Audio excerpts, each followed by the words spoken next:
Hi, it's Kelly with Homesteading Hints again, and today we're going to be talking about canning, about some of the processes, some of the equipment involved in canning, and kind of what we do to, I guess, shorten some time. It takes a lot of time to can, and we've gotten some methods down to where some things are a little bit easier for us, and you may find them easy as well.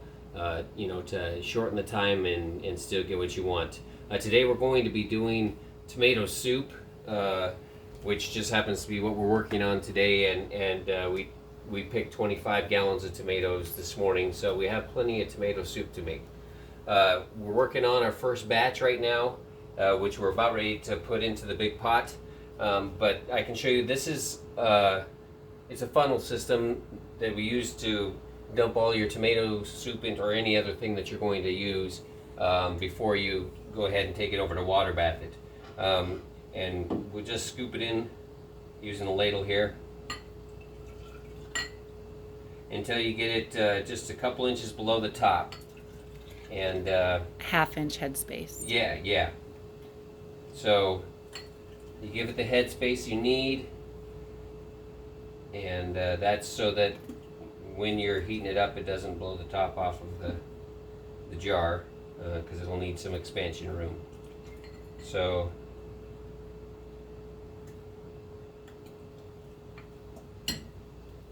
this tomato soup recipe, Libby will put it on in the comment section after the video. So okay, it looks like we got about what we want there. Usually have to have a second jar to set in so you don't drip all over, but we'll take it back over here, and you'll need to wipe the top off and wipe the rim and the top off with a damp washcloth, and that way you can get it to seal better, what you'll need to seal these, and that's what the water bath is for. But okay, so we have a lid, and you put that on and tighten it up after you've wiped it off. We have some old lids here that I'm going to show you. These are past being able to, now tomato soup will especially eat into and cause them to rust after a couple of years, so you usually can use them a couple of times, but then you'll probably have to toss them. The acid in tomato soup is a little bit harsh on the metal, so these are getting thrown out, but I just wanted to show you about what time, how many times you can use those, so you can reuse that part. And we have 7 jars that we'll be putting into our water bath, which has already been heated up, and so it's already boiling, and so we will set 7 of these in there, which is how many fits in there, and we'll let it go for, 15 minutes. Olivia will send that to you too if you're interested.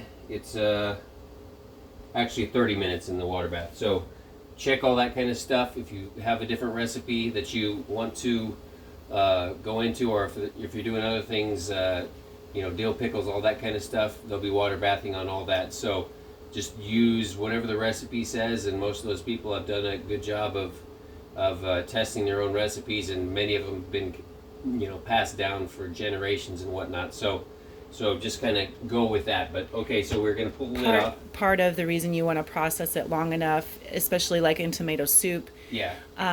if you have more yellow tomatoes that don't have quite enough acid, your recipe will require more lemon juice so that it has that acid. What you're trying to prevent is getting yourself botulism. Yeah. Which is not good. No. If you we did have it happen to us one year. We went downstairs and several of the jars had mold growing on them.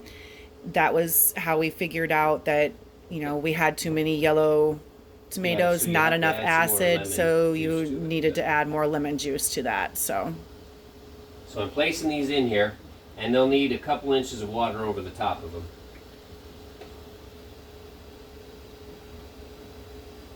And so we've already boiled a bunch of water. We may have to add more. We'll see when we get the 7 in there how much room we have, or how much clearance it is, or if it clears it. But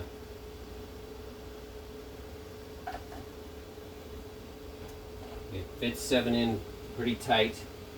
We plan on doing 3 batches today, which will give us 21 plus jars. We may have to do a 4th boiling. Okay, so we aren't quite 2 inches above, so don't add too much more water. Add what you need, but don't add a lot of extra because it just takes a lot more energy to And your pot's heat gonna up be that really, pot. really full, yeah. So we are covering the lids. That's good. Stop. There you go. Okay. And then we'll put the lid back on. Your water does need to come to a boil again Yep. before And you before start you your start time. Your 30 minutes. So, okay, so that's pretty much okay. So we have a number of different things we put in it. We have some basil. There'll be salt, lemon juice. Sugar. There's sugar. There'll be flour and butter, and actually in this one, as well as Onions. yeah, onions and a ton of tomatoes. I don't even remember. It's like 16 cups or something like that per batch. So a lot of tomatoes. But then we'll water bath it. We'll take it out. We'll set it on one of our racks, and we'll just listen for them to pop. And you can test that by just pressing down on the lid. And if it still gives a click, then it hasn't popped, which means it hasn't suctioned back on and isn't holding so that it's stored. As So, the jars cool is how they it'll it pull sucks it down pull in that there. And if you don't air give out. don't give So- as much head space, it'll take longer. So don't get impatient, Right, but it'll right. take longer for that to seal. Yes. If it doesn't seal, just stick it in the fridge and you can use it, soon. Or you can try to rebath it. Right. And okay, so we had, like I said, 25 gallons of tomatoes. We will do 3 batches, and we will likely still have some left. It's going to take us quite a while to do these 3 batches anyway.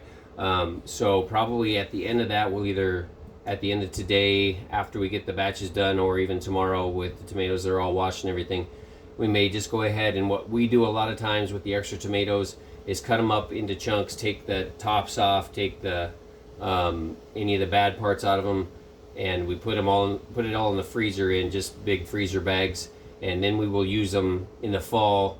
We usually try to do this about October, I think, usually something like that, October, November. But that way, we're not trying to process everything at once. But we'll go ahead and do that, and then we can use it on our pasta sauce, which we actually freeze that stuff. But one thing that does happen when you put them in the freezer is when you thaw them back out again, obviously they just kind of turn to mush.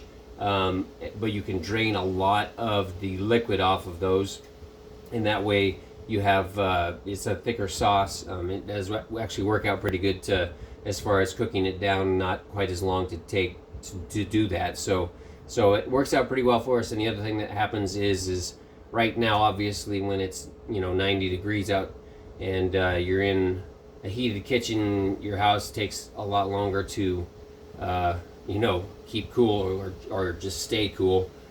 So with your air conditioning and whatnot, in the wintertime, if you do it then, obviously you're heating up a house that you're already trying to heat up. So all that kind of stuff you can kind of keep in mind. It kind of helps things out that way. Another thing that we do is we don't take the skin off our tomatoes. I know a lot of recipes will say that you should or that they do, and I know a lot of people don't exactly like the skin.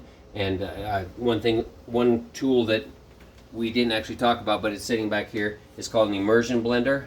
Now, we cook it all down. This is what a cooked down batch looks like that hasn't been blended yet.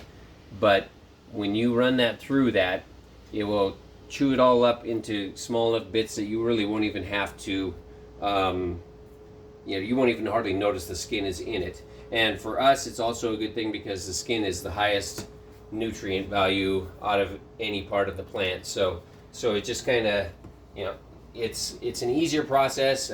Skinning tomatoes is a pain, so just kind of it takes a lot less time, and again, it is good for you. So, and picking out a few little chunks of skin or just eating them, it's not that big a deal anyway. and we do it actually with our applesauce as well. We don't skin the apples either. So that process has, we've kind of put that by the wayside, and we don't do that part of it, which probably saves A lot hours, of time. I would guess. So the immersion blender gets everything all blended up well. That's what we use. It works real well. The whole process, is different depending on the recipe, depending on what you're trying to do, as far as if you're doing pickles, tomato soup, tomato sauce, tomato juice, or anything like that you can work on, dilly beans, all that kind of stuff. All you have to do the water bath with it and do all that kind of stuff. But there's a lot of the same tools used and a lot of the same, vinegar and things like that used in a lot of that stuff as well. So you'll have a lot of the same things just in the process that you're going through. So I think that's about it for this video. And if you have any questions, just go ahead and send them to the Facebook or the email, or send them to Ted's or call Ted's or whatever, and we will get it figured out for you and get your questions answered. So thanks again, and we'll talk to you later.